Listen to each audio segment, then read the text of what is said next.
The marble floors of the courthouse gleamed under the afternoon sun, cold and indifferent beneath my worn sneakers. I pressed myself against the wall outside courtroom 4B, trying to become invisible among the crowd of lawyers in expensive suits and families caught in their own legal nightmares. My fingers trembled as I clutched the envelope containing the divorce papers, the final severing of a marriage that had rotted from the inside out. 3 years. 3 years of Marcus's lies, his disappearances, his promises that dissolved like sugar in rain. The hallway smelled of floor polish and desperation, a scent I'd grown familiar with over the past 6 months of legal proceedings. My ex-husband's lawyer had assured me this would be quick, painless even, a formality. Marcus wouldn't contest anything because he had nothing left to contest. He'd already taken everything that mattered, my trust, my savings, my belief that love could be anything other than a carefully constructed illusion. I shifted my weight, feeling the ache in my lower back from my double shift at Constellation, the 5-star restaurant where I worked as a server. The uniform polo shirt beneath my cardigan still carried the faint smell of truffle oil and expensive wine. I'd barely had time to change before rushing here, my hair still pinned in the tight bun they required, a few dark strands escaping to frame my exhausted face. "Mrs. Chen?" A clerk appeared, clipboard in hand, her expression professionally neutral. "They're ready for you." My heart hammered against my ribs as I followed her through the heavy wooden doors. The courtroom was smaller than I'd imagined, more intimate, which somehow made everything worse. Marcus sat at the defendant's table with his lawyer, Mr. Hutchinson, a man whose retainer probably cost more than I made in 6 months. My ex-husband didn't look at me. He never did anymore, not since I'd discovered the extent of his betrayal. Judge Morrison, a woman in her 60s with silver hair and sharp eyes, sat elevated before us. I took my seat next to my court-appointed lawyer, a kind but overworked woman named Sarah Chen, no relation, who'd done her best with the scraps we had to work with. "We're here for the dissolution of marriage between Elena Rossi and Marcus Chen," Judge Morrison began, her voice carrying the weariness of someone who'd presided over too many broken promises. "I understand both parties have agreed to the terms." "Yes, Your Honor." Marcus's lawyer stood, smoothing his silk tie. "My client is prepared to sign today. The division of assets has been settled, child custody arrangements finalized." "Actually, Your Honor," a voice interrupted from the back of the courtroom, "there's been a development." Every head turned. A woman stepped forward from the shadows near the door. Teresa, Marcus's housekeeper. Or rather, his mother's housekeeper. I'd met her only twice during my marriage, both times at the Santos family estate where Marcus's parents lived. She was a small woman in her late 50s, with iron gray hair pulled back severely and hands that showed decades of hard work. But it wasn't Teresa who made my breath catch. Behind her stood a man who seemed to draw all the air from the room. He moved with the fluid grace of a predator, each step deliberate and controlled. Tall, probably 6'3", with shoulders that filled out his charcoal suit in a way that suggested the expensive fabric had been tailored to perfection.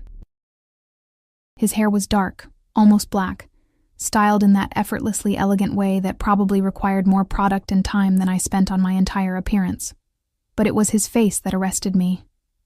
Sharp jawline shadowed with precisely groomed stubble, high cheekbones, and eyes the color of aged whiskey that seemed to assess and calculate everything in a single sweep. He couldn't have been more than 32, 33 at most. Young for the aura of absolute authority that surrounded him like a force field, 2 men flanked him, both built like brick walls stuffed into designer suits, their eyes constantly scanning the room with professional vigilance. One spoke quietly into his wrist, the kind of discreet communication that spoke of security details and protected assets. The man's gaze found me across the courtroom, and something shifted in his expression, a flicker of recognition that made no sense because I'd never seen him before. I would have remembered. The intensity of his attention made my skin prickle with awareness, and something else, something that felt dangerously close to fear, or fascination. His cologne reached me even from 15 feet away, sandalwood and something darker, expensive and intoxicating. He wore a watch that probably cost more than my annual salary, the kind of understated luxury that whispered, rather than shouted wealth. "Your Honor," Teresa's voice shook slightly as she addressed the judge, but her spine remained straight. I have evidence that's relevant to these proceedings. Evidence of fraud and theft that Mr. Chen committed against Mr. Dante Caruso's family. Dante Caruso. The name ricocheted through the courtroom like a gunshot. I didn't recognize it, but clearly others did. Marcus had gone pale, his lawyer's hand shooting out to grip his client's arm. Judge Morrison's eyebrows rose nearly to her hairline. "This is highly irregular," Mr. Hutchinson sputtered. "Your Honor, this hearing is about a divorce, not criminal allegations." "The allegations directly impact the division of assets," Teresa interrupted, her courage seeming to grow with each word. She held up a USB drive. "Everything Mr.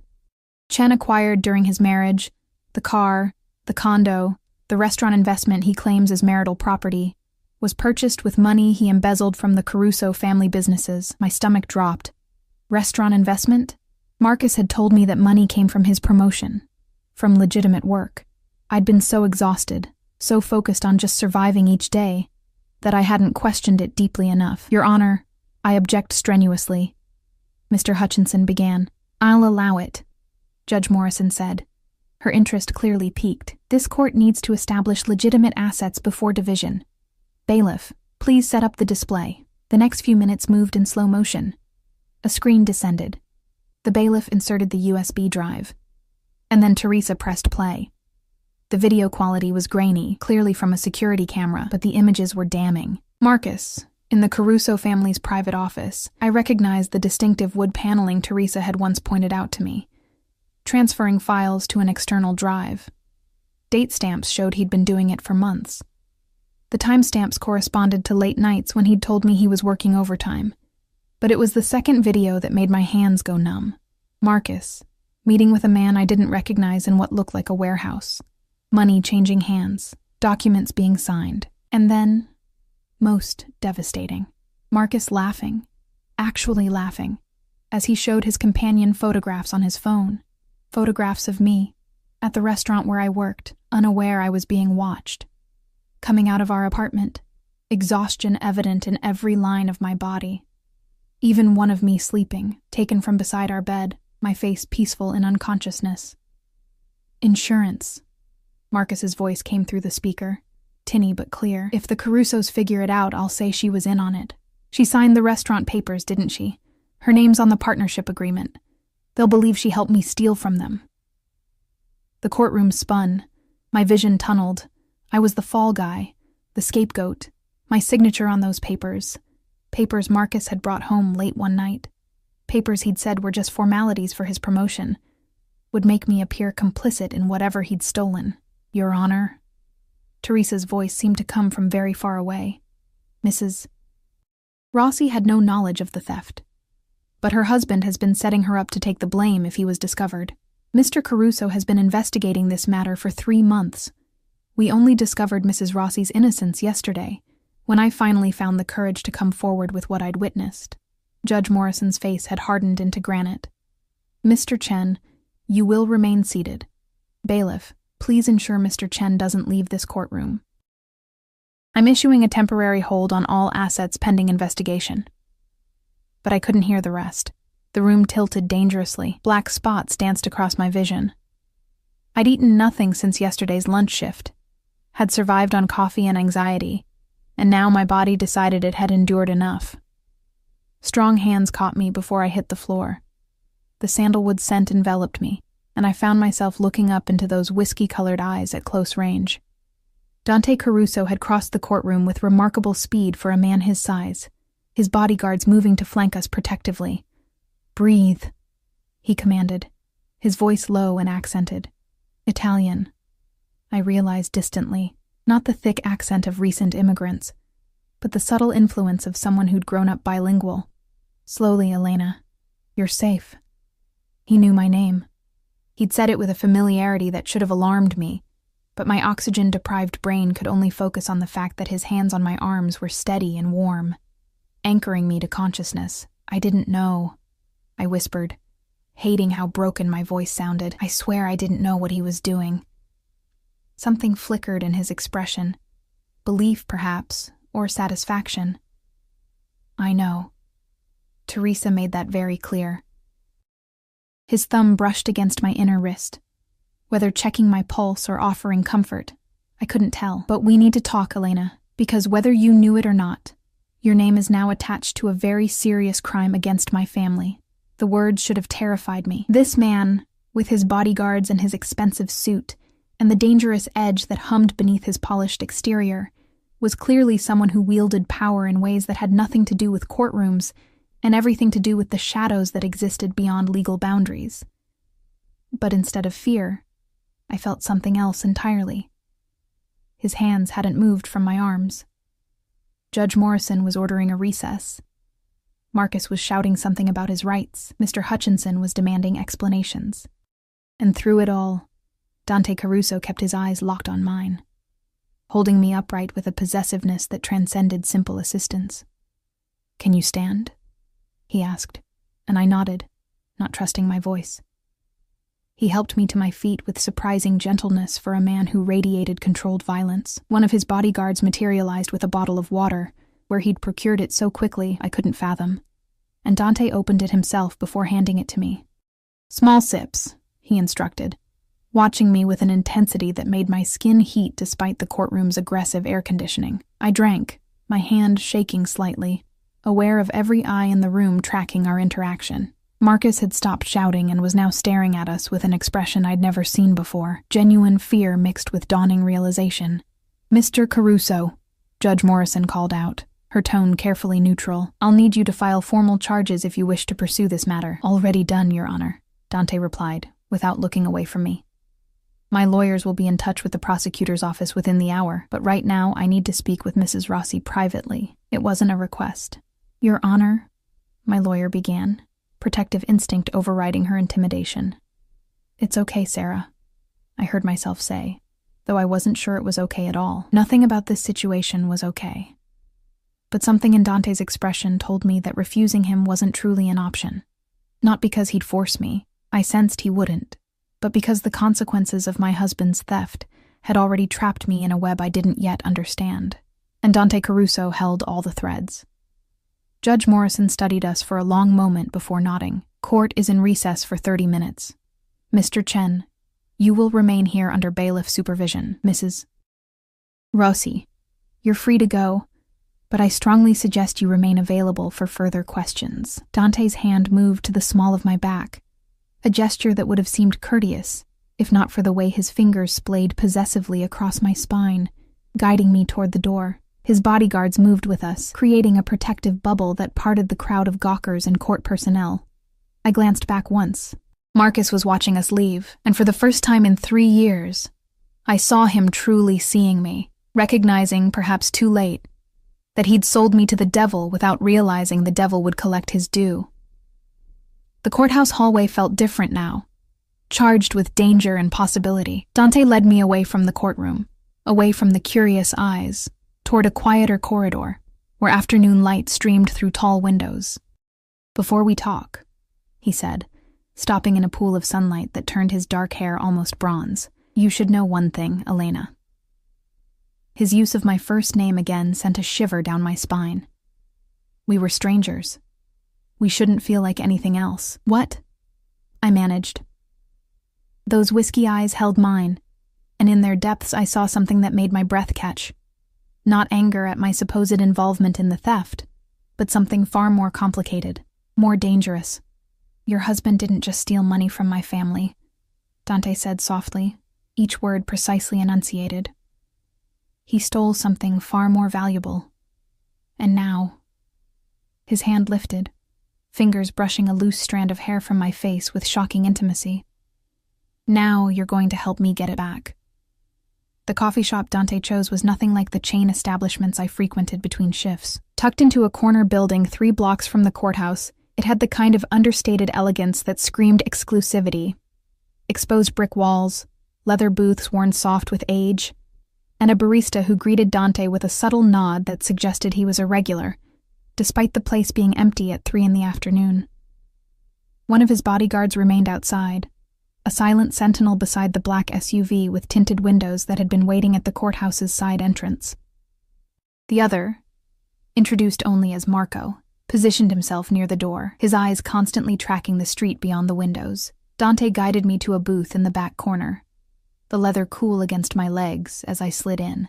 He sat across from me, close enough that his cologne wrapped around me like a phantom touch, and gestured to the barista without speaking. Within minutes, an espresso appeared before him, and a cappuccino materialized in front of me. The foam formed into a perfect rosette. "I didn't order," I started. "You look like you haven't eaten since yesterday," he interrupted, those perceptive eyes cataloging details I wished I could hide. "The cappuccino has more substance than black coffee, and Maria is bringing food." Sure enough, the barista, Maria apparently, returned with a plate of pastries and what looked like a panini, still warm and fragrant with melted cheese and herbs. My stomach betrayed me with an audible growl. "Eat," Dante commanded, his tone brooking no argument. "We'll talk after you have something in your system. You nearly fainted in court. I won't have you collapsing during this conversation." The possessive note in his voice, "I won't have you," should have raised my hackles. Instead, I found myself reaching for the panini, my hunger overriding my confusion about why this dangerous stranger seemed so invested in my well-being. The first bite was heaven. Fresh mozzarella, tomato, basil, and some kind of cured meat I couldn't identify but tasted expensive. I hadn't realized how empty I was until food hit my stomach. Dante watched me eat with an expression I couldn't decipher. Not quite satisfaction, but something warmer, more personal. His fingers drummed once against the table, a brief break in his otherwise perfect control, before he reached for his espresso and downed it in one practiced motion. "Better?" he asked after I'd consumed half the sandwich. I nodded, wiping my mouth with the cloth napkin. Real cloth, not paper. Even the coffee shop operated on a different level than anything in my world. "Good." He leaned back, the leather creaking softly. "Now we talk. And Elena, I need complete honesty from you. Can you give me that?" "I've never lied about what Marcus did," I said, defensive despite his reasonable tone. "I didn't know about the theft. I didn't know he was using me as insurance. I worked double shifts while he told me he was building our future. I believe you."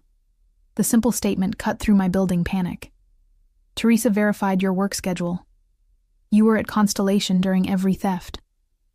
The restaurant owners confirmed you've been pulling 60-hour weeks for the past 8 months, trying to pay down debts your husband accumulated." The casual revelation that he'd investigated me so thoroughly should have felt invasive. It did feel invasive, but beneath the violation was something else. A strange relief that someone finally saw how hard I'd been struggling, how much I'd been drowning while Marcus played criminal mastermind.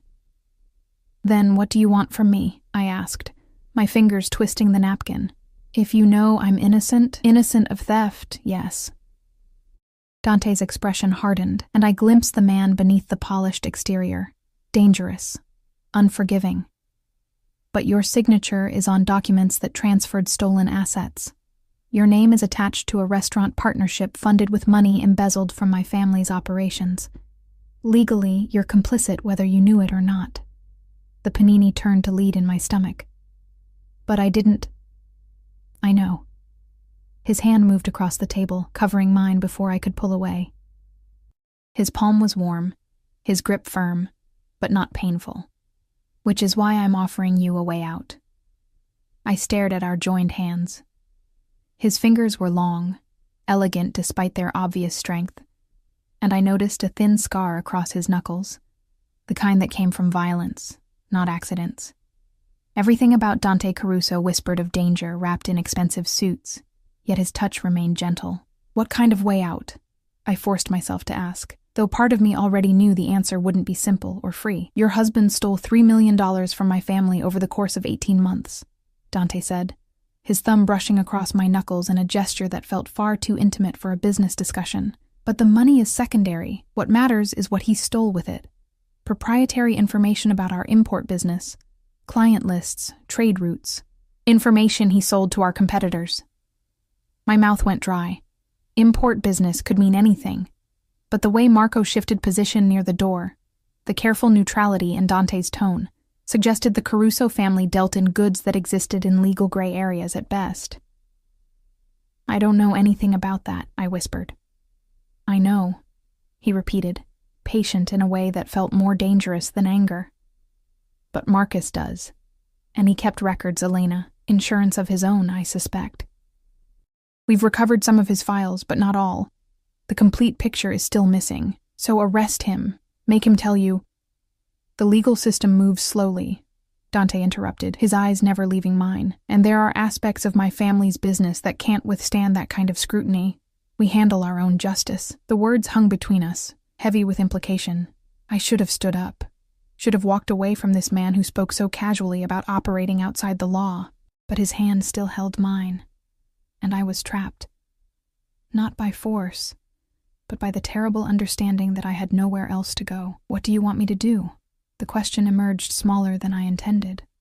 Dante's expression shifted, something almost like approval flickering across his features. Marcus kept a safe in your apartment. Teresa saw him accessing it multiple times but never discovered the combination. I need what's inside it. We're separated, I said, confused. He moved out 4 months ago. The apartment is mine now, but I've never seen a safe. It's hidden behind a false panel in the bedroom closet. Dante's knowledge of my living space sent chills down my spine. How thoroughly had he investigated me? The building has security cameras, and Marcus still visits occasionally when you're at work. He doesn't know we've been watching. The violation of privacy should have outraged me. Instead, I felt only exhaustion and a growing sense of inevitability. Marcus had turned my life into a crime scene, and now I was evidence to be collected and analyzed. If you've been watching, why haven't you just broken in and taken whatever you need? I asked, and Dante's lips curved in something that wasn't quite a smile. Because the safe requires a code and possibly a fingerprint scanner. Forcing it open would destroy anything inside. And because... He paused, his grip on my hand tightening fractionally.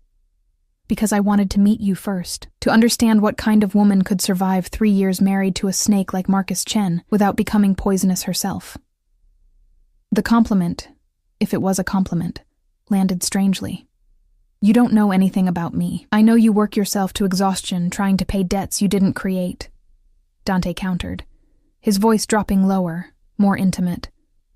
I know you didn't run when you discovered Marcus's betrayal. You fought for a legal divorce, tried to do things the right way, even though it cost you everything. I know you're stronger than you believe. Heat crept up my neck. No one had spoken to me like this in years. Like I was something valuable, worth protecting. Marcus had ground down my self-worth so gradually I hadn't noticed its erosion until I was standing in quicksand. Here's what I'm offering, Dante continued, finally releasing my hand though I could still feel the ghost of his warmth. You help me access that safe. Give me everything inside. In return, I'll ensure the legal charges against you disappear. I'll provide you with enough money to start over. New apartment, paid off debts, 6 months living expenses minimum. It was too generous, too easy. What's the catch? I asked. The catch, Dante said, his eyes glittering with something I couldn't name, is that until this situation is resolved, you stay under my protection. Marcus knows you can access that safe. Once he realizes we've made contact, he'll come for you. Either to use you as leverage against me or to eliminate the evidence of his involvement. I won't let either happen. Protection, I repeated slowly. Meaning what? Exactly. Meaning you move into one of my properties. Meaning Marco or someone from my security team accompanies you everywhere. Meaning you don't make a move without my knowledge.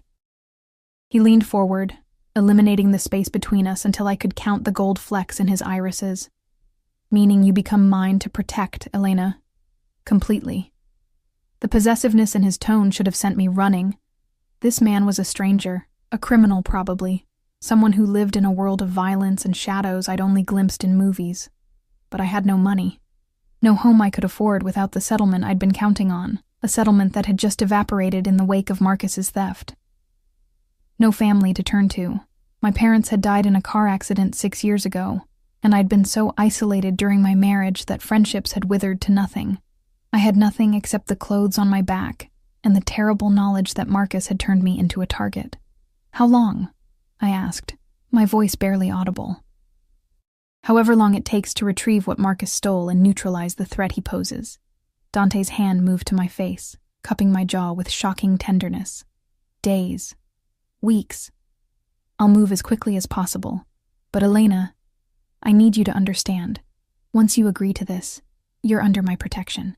That means following my rules, trusting my judgment, accepting that I will keep you safe by any means necessary. His thumb traced my cheekbone, and I shivered despite the warmth of the coffee shop. This was insane. Everything about this situation violated every instinct for self-preservation I possessed. But what choice did I have? Okay, I whispered. Dante's eyes flared with satisfaction and something darker. Say it properly. I need to hear you agree. I agree to your protection, I said, stronger this time. I'll help you get what's in the safe. I'll follow your rules. Good girl. The praise sent an unwelcome flush through my body. Dante stood, pulling me up with him, his hands on my waist, steadying me. Marco will take you to your apartment to collect what you need. Pack light. You won't be returning there. I'll meet you at the residence in 2 hours. Wait! Panic fluttered in my chest. This is happening now? Today? Marcus will be released from courthouse custody within hours, Dante said, his voice hardening. The moment he's free, he'll either run or come after you. I won't risk the latter. You're mine to protect now, Elena. And I protect what's mine. There was that word again. Mine. Spoken with such absolute certainty that it bypassed argument and landed directly in the realm of fact. Marco appeared at Dante's subtle gesture, and I found myself being guided toward the door before I could process everything that had just happened. The afternoon sunlight felt too bright, too normal for a day that had upended my entire existence. The SUV's interior was all black leather and tinted windows. Marco held the door open, professional and silent, while Dante remained standing on the sidewalk, his phone already to his ear, speaking rapid Italian to whoever was on the other end. I climbed in, the door shutting with an expensive, solid thunk that sounded like finality. Through the tinted window, I watched Dante finish his call. He looked at the SUV, at me, though I knew he couldn't see through the darkened glass, and his expression shifted into something that made my breath catch. Hunger, possession, the look of a predator who'd just claimed his territory. Then Marco was in the driver's seat, the engine purred to life, and we pulled away from the curb. I twisted in my seat, watching Dante recede into the distance, and realized with absolute certainty that I'd just made a deal with someone far more dangerous than my ex-husband could ever hope to be. The question wasn't whether I'd regret it. The question was how completely Dante Caruso intended to own me before this was over. My apartment looked smaller through Marco's eyes. He stood in the doorway of my studio, his bulk making the space feel even more cramped, and I saw what he must see. The second-hand furniture, the kitchenette with its chipped countertop, the bathroom door that didn't close all the way. The window overlooked a brick wall. The carpet was stained in places I'd tried and failed to clean. This was what 3 years of marriage to Marcus had left me, a shoebox with a hot plate, and dreams I'd packed away in boxes I couldn't afford to store. The closet? Marco asked, his voice surprisingly gentle for a man who looked like he broke bones professionally. I nodded, moving past him into the narrow space that served as my bedroom, really just a corner with a futon and a standing wardrobe I'd found on the street. My hands shook as I opened the closet door, pushing aside the handful of clothes I owned. Back panel, Marco said, already moving forward. His fingers found the seam I'd never noticed, and with a practiced motion, he pressed something that made a section of the wall swing inward. The safe was small, matte black, with a digital keypad, and what looked like a biometric scanner beside it. I'd lived here for 4 months since Marcus moved out, had reorganized this closet a dozen times, and never suspected its existence. You never saw this before? Marco asked, watching my face. Never. The word came out bitter. How many other secrets had Marcus hidden in plain sight, while I'd worked myself to exhaustion, trying to save our sinking marriage?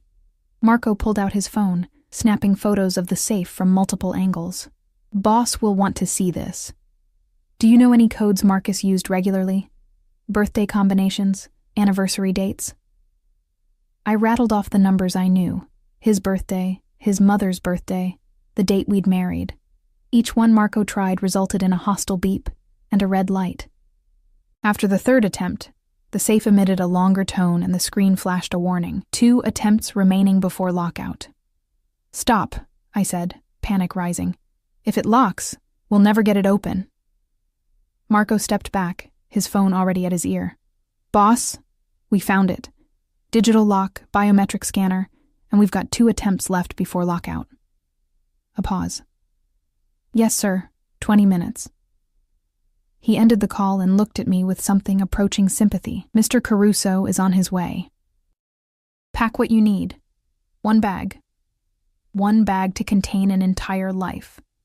I pulled my battered duffel from under the futon and began the humiliating process of packing while Marco politely turned his attention to the window, giving me the illusion of privacy. Clothes. I didn't have many that weren't work uniforms. Toiletries from the bathroom. The framed photo of my parents that sat on the windowsill, their faces forever frozen in happiness at my college graduation. A few books.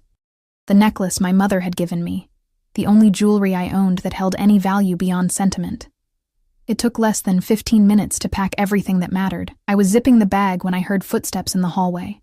Measured, confident, followed by the distinctive cadence of multiple people moving in formation.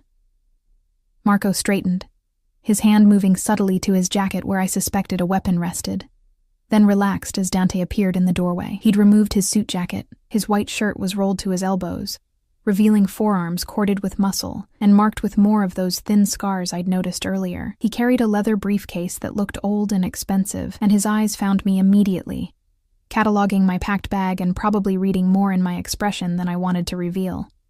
Good, he said, his gaze lingering on my face before moving to the open closet. You found it quickly.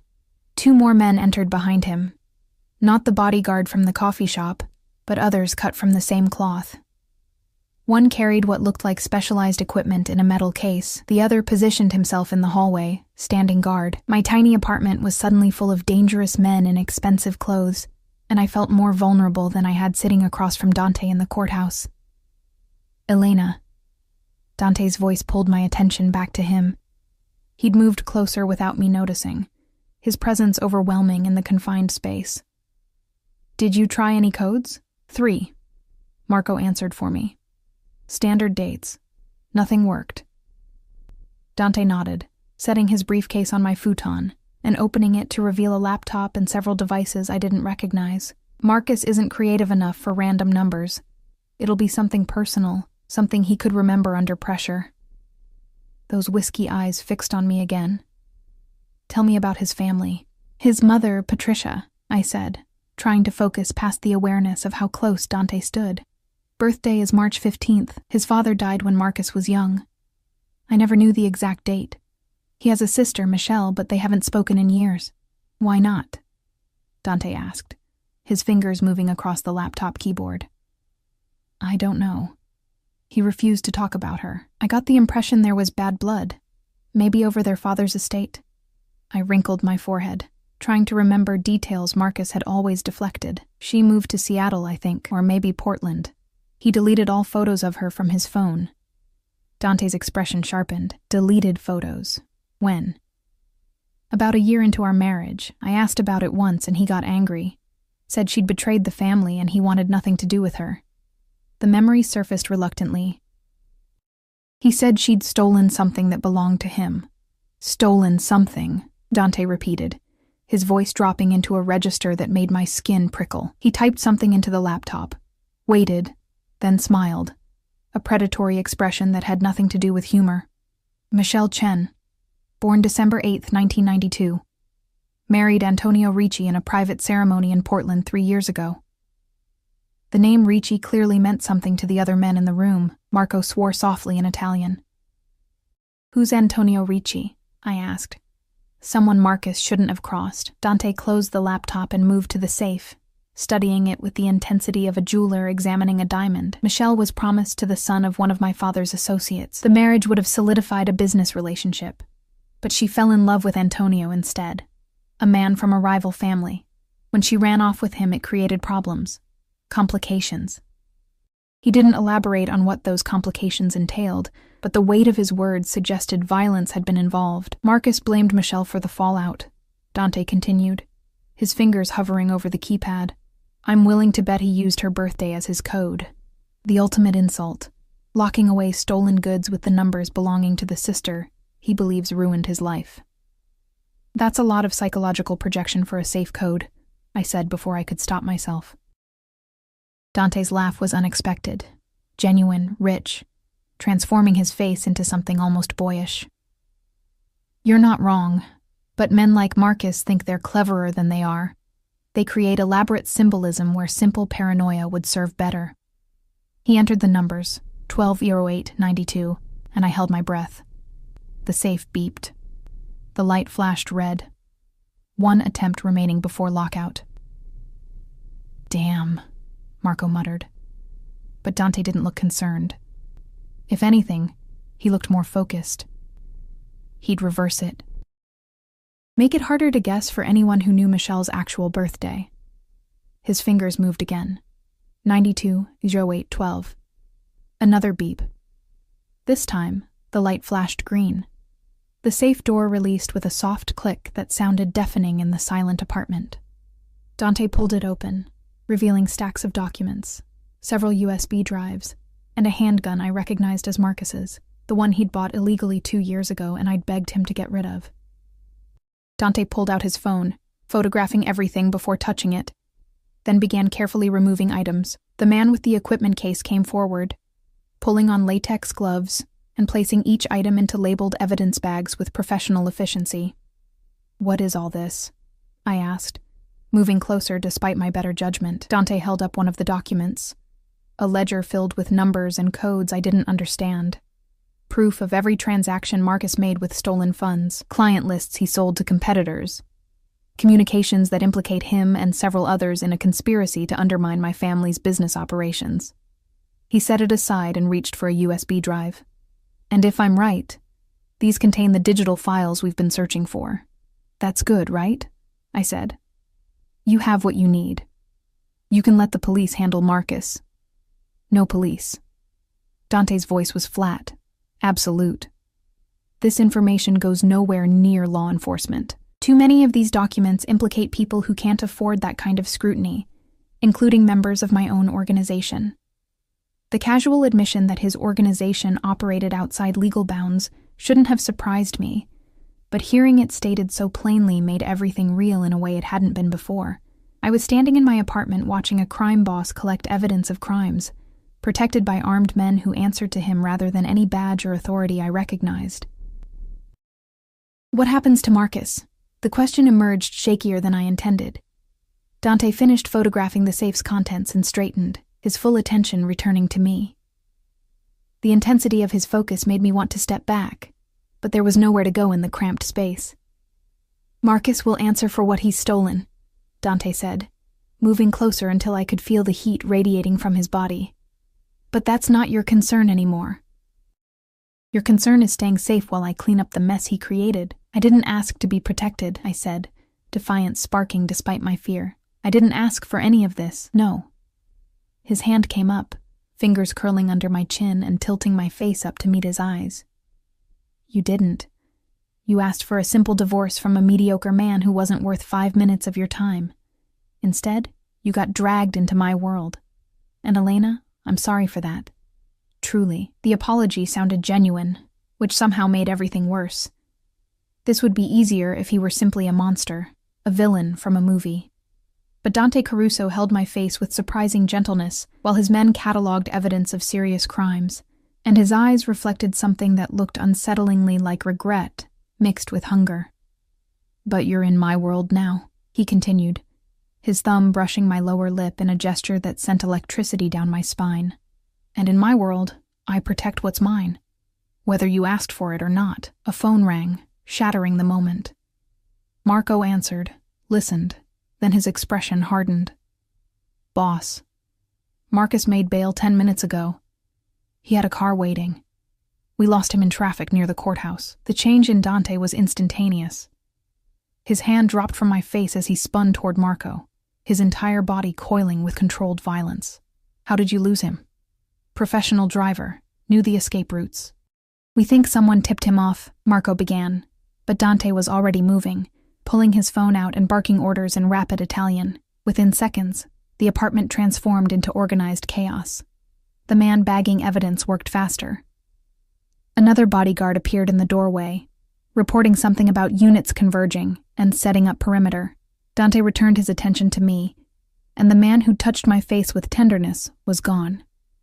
In his place was someone colder, more calculating. We're leaving. Now. But Marcus knows we've found the safe by now. He'll assume we've already opened it, which means you're no longer useful to him as leverage. Dante grabbed my packed duffel with one hand and my arm with the other, his grip firm but not painful. You're a liability, a witness who can testify to his habits, his patterns. He'll come for you, Elena, and he won't come to talk. The words should have sounded melodramatic. Instead, they landed with the weight of truth.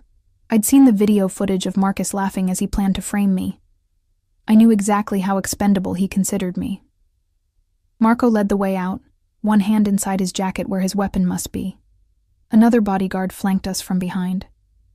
Dante kept me close, so close I could feel the tension in his body, the coiled readiness for violence. The hallway felt longer than usual, shadows deeper. Every sound made me flinch, the elevator ding, a neighbor's door opening, footsteps on the stairs. We made it to the parking garage without incident. The black SUV waited near the entrance, engine already running, another vehicle, this one a sedan with tinted windows, idling behind it. Dante guided me into the back seat of the SUV, sliding in beside me. Marco took the driver's seat. The door locks engaged with a solid thunk that felt like a jail cell closing. "Where are we going?" I asked as Marco pulled out into traffic, the sedan following close behind. "Somewhere Marcus can't reach you." Dante's hand found mine in the darkness of the vehicle, his fingers lacing through mine with surprising intimacy. "Somewhere I can keep you safe." The city slid past the tinted windows. Familiar streets suddenly alien, dangerous. I recognized the route toward the waterfront, expensive neighborhoods I'd only ever glimpsed while serving champagne to people who considered my annual salary pocket change. "Dante?" I said, his name strange on my tongue. "What if Marcus doesn't come after me? What if he just runs?" "He won't run." The certainty in Dante's voice was absolute. "He's arrogant enough to think he can still fix this, and he knows you're the key, either as a hostage to negotiate his escape or as someone who needs to be silenced. Either way, he'll come." His thumb traced circles on the back of my hand, the gesture oddly soothing despite his grim words. "And when he does," I whispered. Dante turned to look at me, and in the dim light of passing street lamps, his eyes gleamed with cold promise. "When he does, I'll be waiting. And he'll learn exactly what happens to men who threaten what belongs to me." The possessiveness in his tone should have frightened me. Should have made me demand he let me out at the next light. Consequences be damned. Instead, I tightened my grip on his hand and watched the city disappear behind us, knowing with absolute certainty that my life had just divided into before and after. Before Dante Caruso. And everything that would come after. The house wasn't a house. It was a fortress disguised as luxury. We'd driven for 40 minutes, leaving the city proper, and winding through hills where estates sat behind gates and hedges, each property more ostentatious than the last. But Dante's residence made the others look modest by comparison. The gate was wrought iron, 10 feet tall, with security cameras visible at multiple angles. The driveway curved through manicured grounds lit by discreet landscape lighting, and the house itself sprawled across the hilltop, 3 stories of stone and glass that probably housed more square footage than my entire apartment building. Marco pulled up to the front entrance where 2 more men in suits waited. Dante was out before the vehicle stopped fully, moving around to my door and opening it himself. "Welcome home," he said, and the phrase landed strangely. Not my home. Not the home. Just home, as if my belonging here was already decided. The interior was elegant without being cold.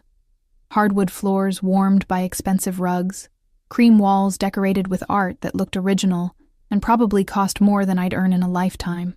A curved staircase dominated the foyer, and through an archway, I glimpsed a living room with floor-to-ceiling windows overlooking the city lights below.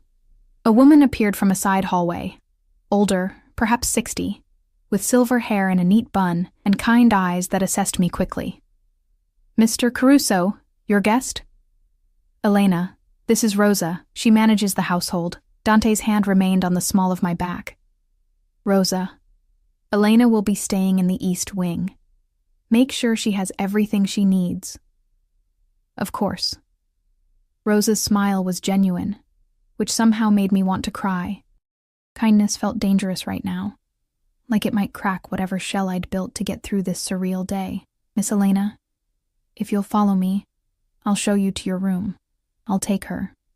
Dante's interruption was gentle but firm. Thank you, Rosa. Perhaps some dinner in 30 minutes? Elena hasn't eaten properly today.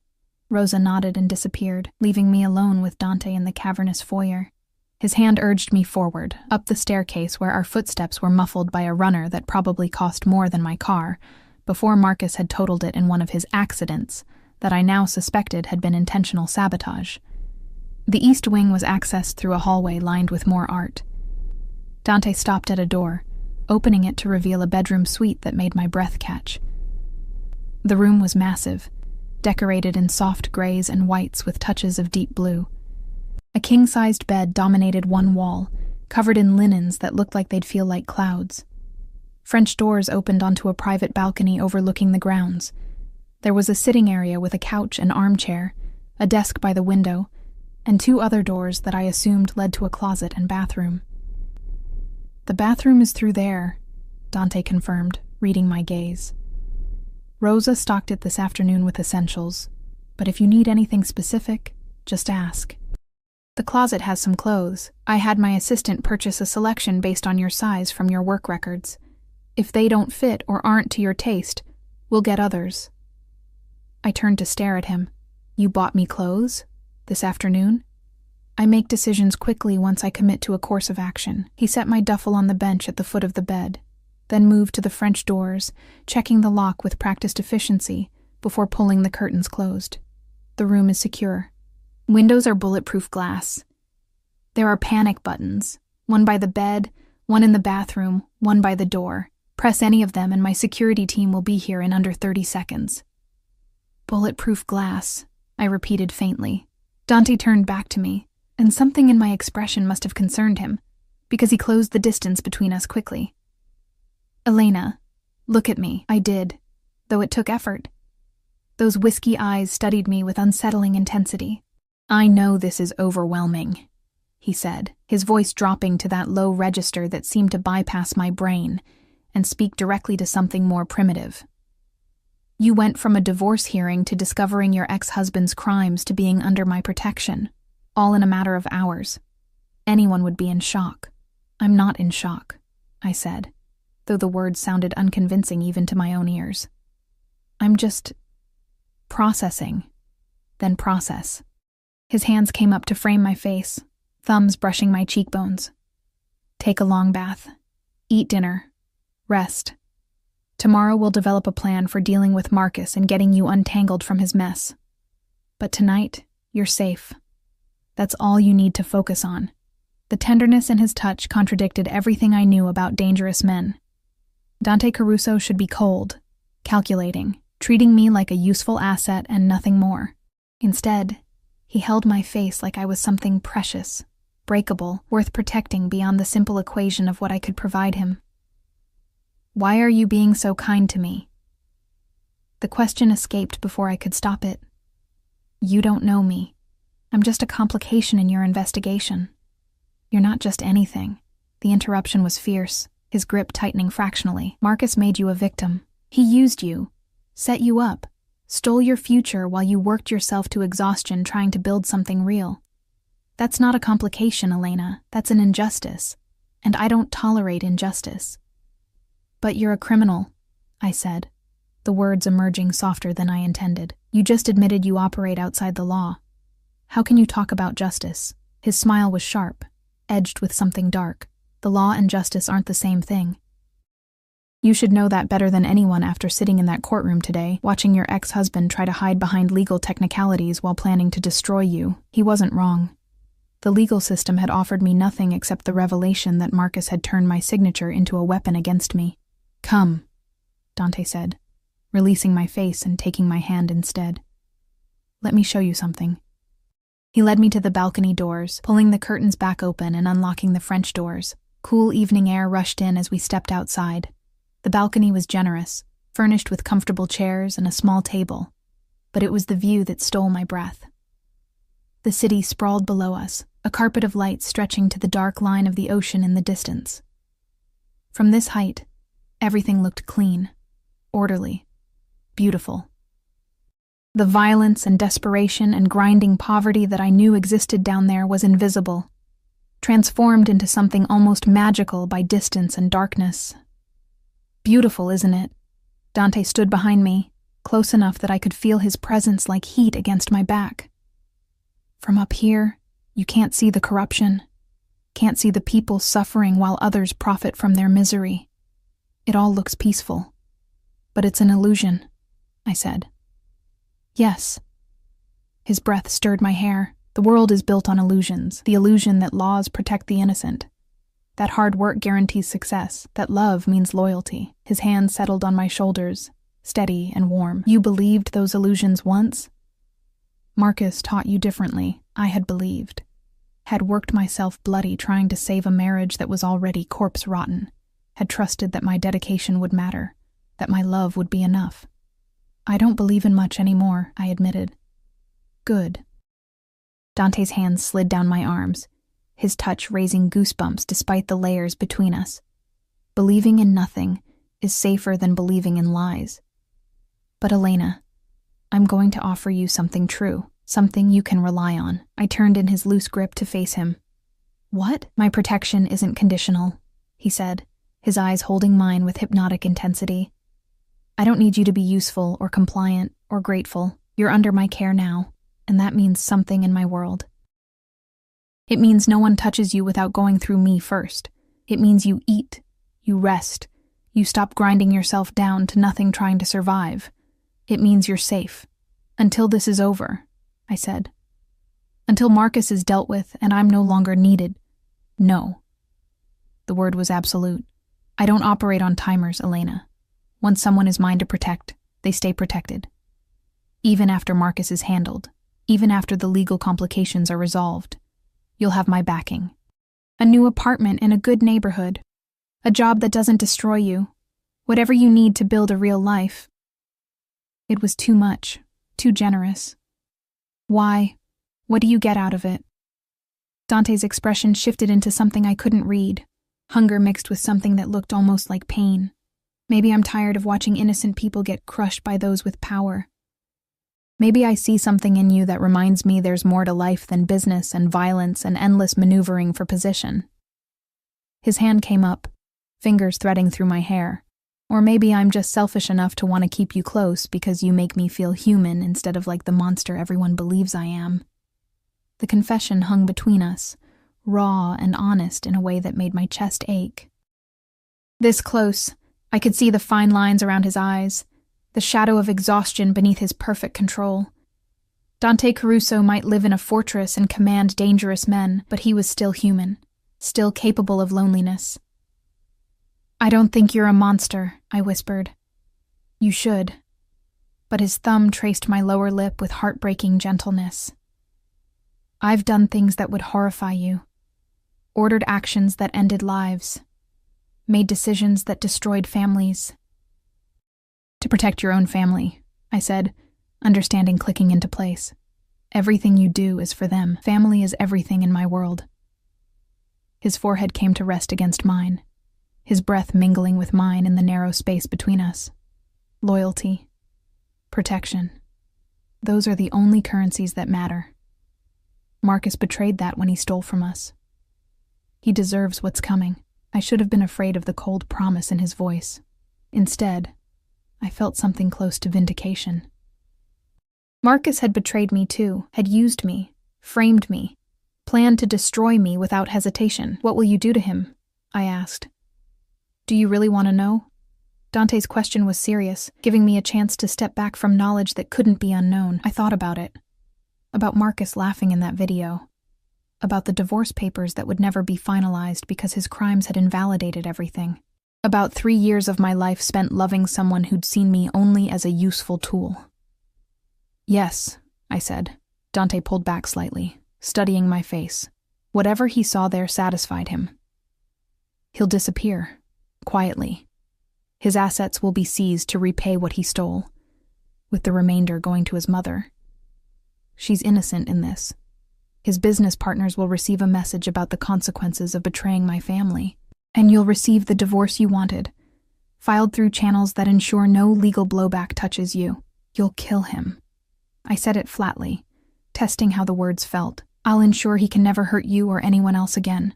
Dante didn't flinch from the implication. Does that bother you? It should have. I should have been horrified, should have demanded he find another way, should have clung to some moral high ground that proved I was better than the violence he offered. But all I felt was tired and relieved. No, I said honestly. It doesn't bother me. Dante's smile was slow, satisfied, tinged with admiration. You're stronger than you know, Elena Rossi. A knock at the door interrupted whatever might have happened next. Rosa's voice called through the wood. Mr. Caruso, dinner is ready. We'll be right there, Dante called back, though his eyes never left mine. Are you hungry? I nodded, realizing I was. The panini from the coffee shop felt like days ago instead of hours. Then let's eat. He took my hand again, that gesture that was becoming familiar, and led me back inside. Tomorrow we'll deal with Marcus. Tonight you rest and regain your strength. You're going to need it. The dining room was elegant, but surprisingly intimate. A table that could seat 12 set for 2 at one end, candles providing soft light that competed with the chandelier overhead. Rosa had outdone herself. Pasta with seafood, fresh bread, salad with vegetables that looked like they'd been harvested that day, and wine that probably cost more than my monthly rent. Dante held out a chair for me before taking the seat adjacent, rather than across, close enough to talk without shouting, close enough that I remained hyper-aware of his presence. Tell me about yourself, he said, after Rosa had served and disappeared. Not about Marcus, about you. Who were you before he took up all the space in your life? The question caught me off guard. No one had asked about me, just me, separate from my failed marriage. In so long I'd almost forgotten there was a me to discuss. I wanted to be a writer, I said slowly, the admission feeling like excavating buried treasure. In college I studied literature, had dreams of publishing novels, telling stories that mattered. What changed? Dante's attention was complete, focused in a way that made me feel like the only person in the world. Life changed. My parents died right after graduation. Medical bills, funeral costs, suddenly being alone in the world. I took the job at Constellation to pay bills, telling myself it was temporary. Then I met Marcus at a work event. He seemed stable, successful, like someone who had life figured out. I thought. I trailed off, embarrassed by my own naivety. You thought he'd be a partner, Dante finished. Someone to build a life with while you pursued your dreams. Instead, he became another weight to carry. I took a sip of wine, letting the complex flavors ground me. I stopped writing, stopped reading for pleasure, just worked and tried to keep us afloat while he spent money we didn't have on schemes that never worked. Until apparently they did work, just criminally. Dante's hand found mine on the table. After this is resolved, you'll write again. I'll make sure you have the time and space for it. You can't just wave a wand and fix my life, I protested, though the offer made something in my chest warm dangerously. Watch me. His smile was confident, tinged with arrogance that should have annoyed me, but somehow didn't. I'm very good at getting what I want, Elena. And what I want is to see you become who you were meant to be, not Marcus's victim, not a woman ground down by circumstance. But Elena Rossi, writer, survivor, someone strong enough to sit in my dining room and admit she doesn't mourn the man who tried to destroy her. The accuracy of his observation stole my breath. He saw me, really saw me, in a way Marcus never had despite 3 years of marriage. Why do you care? I asked again, needing to understand. Dante was quiet for a long moment, his thumb tracing patterns on my hand. My mother died when I was 16. He finally said. Cancer. It was brutal, watching her fade while my father threw money at treatments that did nothing except prolong her suffering. In the end, she made me promise something. He paused, and I waited, sensing this story mattered.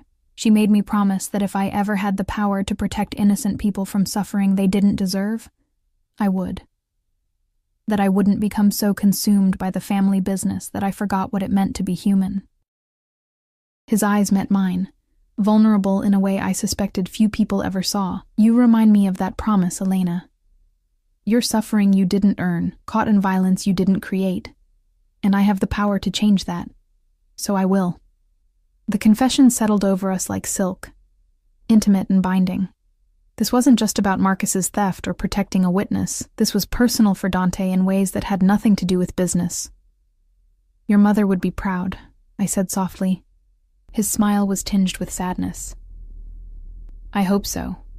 Most days I'm not sure I've kept that promise very well. The things I've done. He shook his head. But maybe protecting you is a start toward balancing the scales. We finished dinner in companionable silence, the weight of the day finally settling over me like a heavy blanket. By the time Rosa cleared the plates, I could barely keep my eyes open. Dante walked me back to the east wing, his presence a solid comfort in the vast house.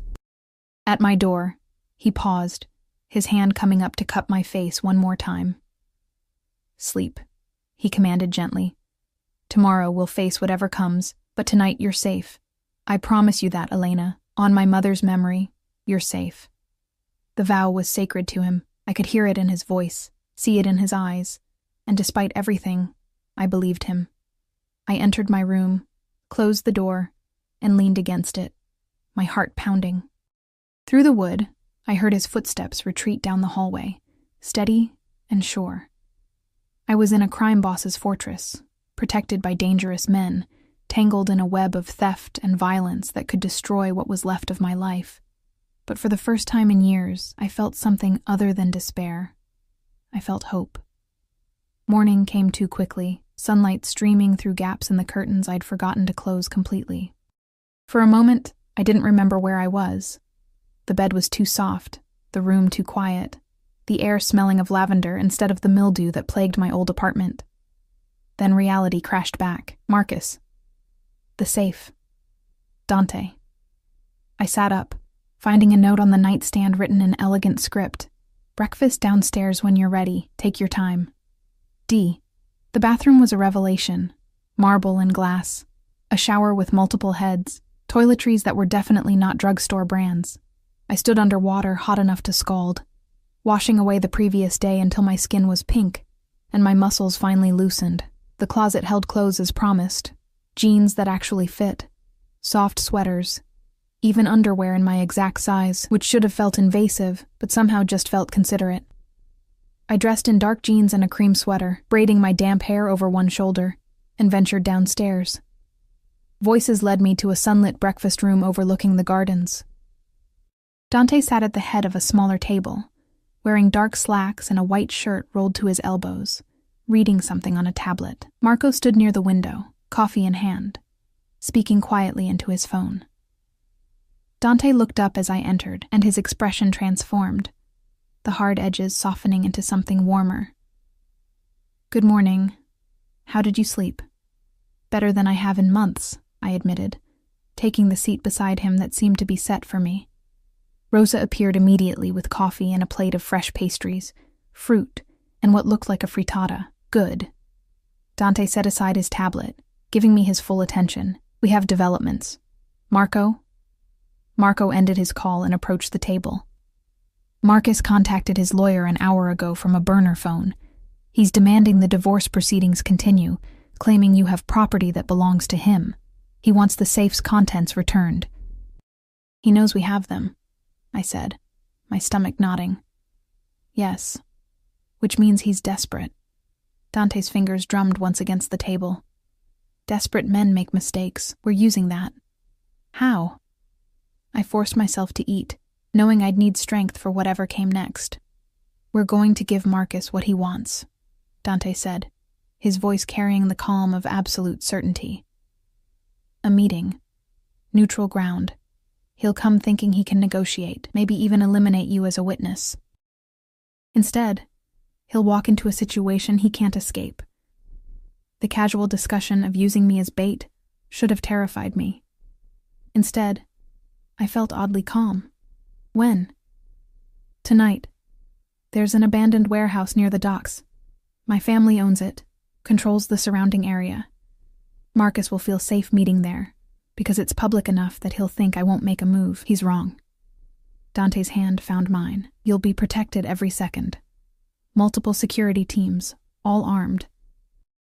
He won't get within 10 feet of you. What about afterward? I asked. Even if you handle Marcus, what about his associates, the people he sold your information to? Already being addressed, Dante's smile was sharp. My father's organization is vast, Elena. We have people in positions Marcus can't imagine. His buyers are being contacted, reminded of the consequences of purchasing stolen goods. Most will return what they bought and sever ties. The ones who don't. He shrugged. They'll receive stronger encouragement. Marco's phone buzzed. He read the message and nodded. Lawyer confirmed the meeting, 8 p.m. Marcus is bringing 2 men, probably hired muscle since he burned all his real connections. Amateurs, Dante said dismissively. Probably found them through classified ads. They won't be a problem. The conversation continued, tactics and contingencies discussed with military precision. I ate mechanically, processing the reality that tonight would end with Marcus either dead or disappeared, and I felt nothing but acceptance. Hours passed in strange suspension. Dante worked from his home office, insisting I stay close.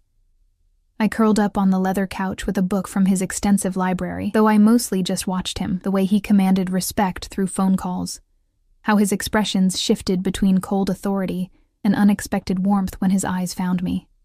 Around 6 p.m. he closed his laptop. It's time to prepare. Rosa had laid out clothes in my room. Dark jeans, a black sweater, comfortable boots. Practical clothes for whatever tonight held.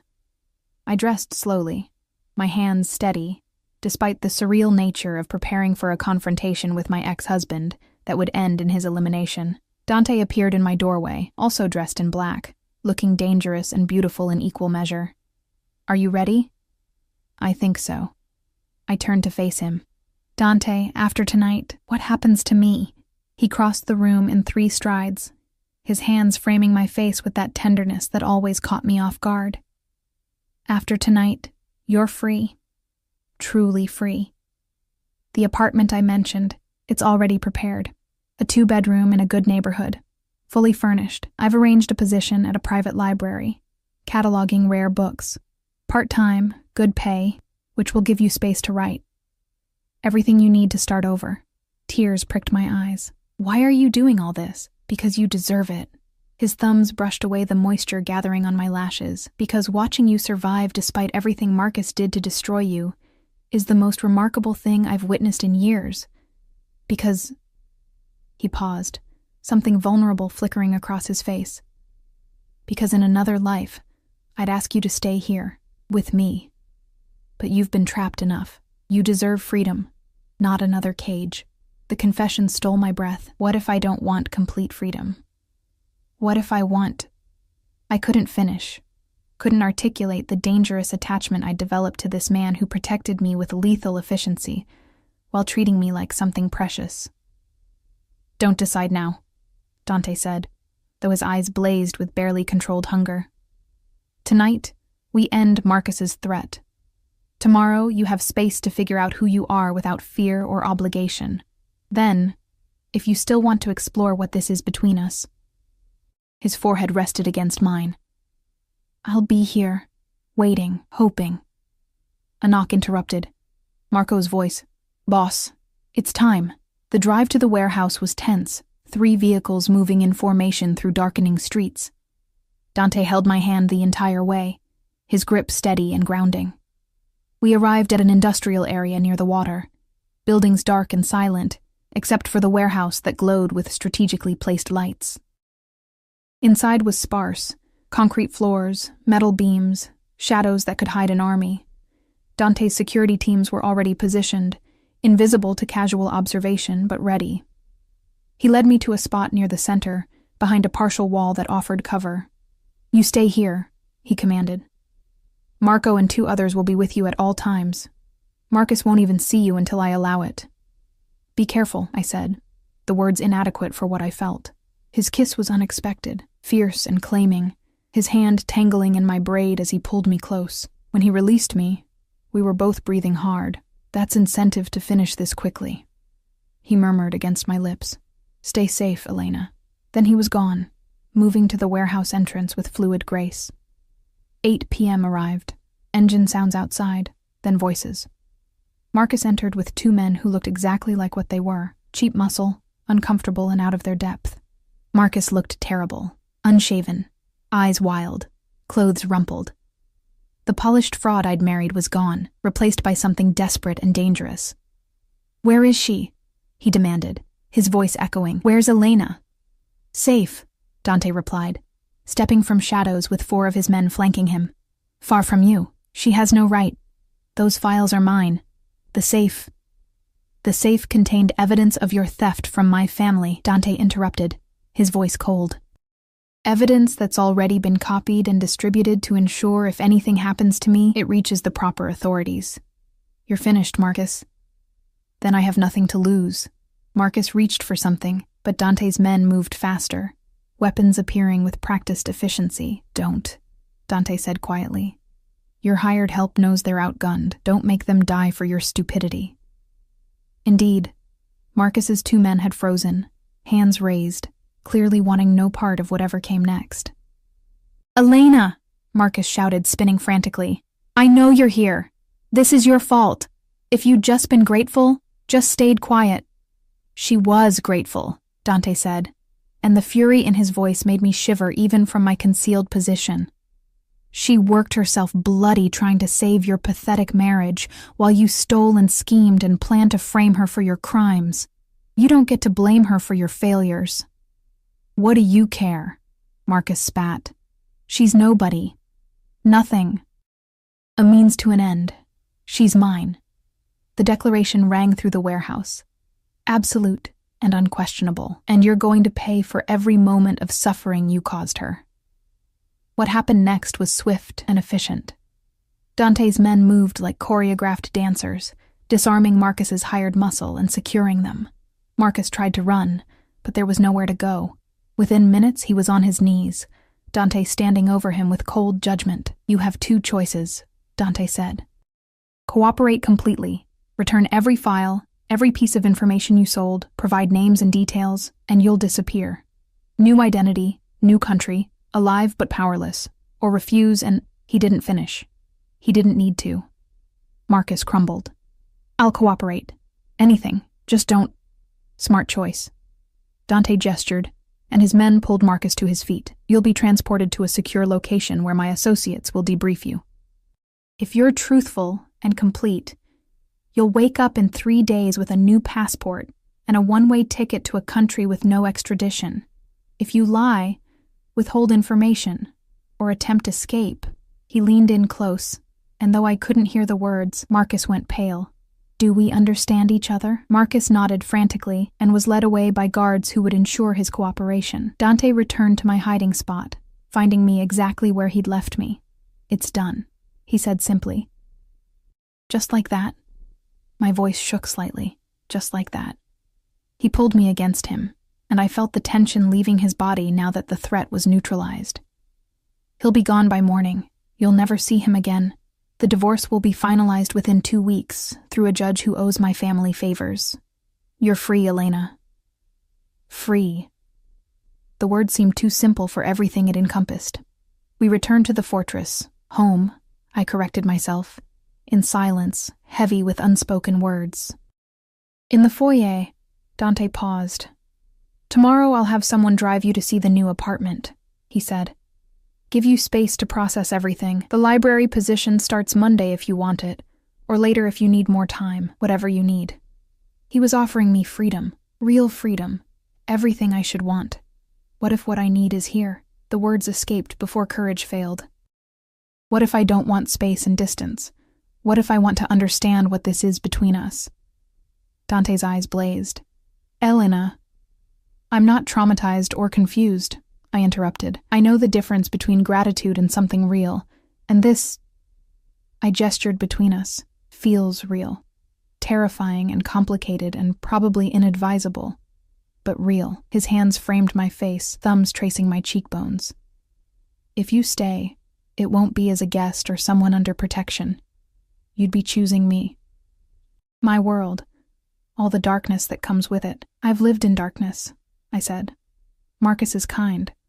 The petty, cruel darkness of small men. Your darkness is different. It has purpose. Honor. You protect what's yours. I covered his hands with mine. So protect me. Not as an obligation, but because you want to. And let me choose you back. His kiss was answer enough. Deep and claiming. Full of promise and possession. When we finally broke apart, both breathing hard, the smile was genuine. He murmured, "Not in the guest room. Here. With me. For however long you want. What if I want forever?"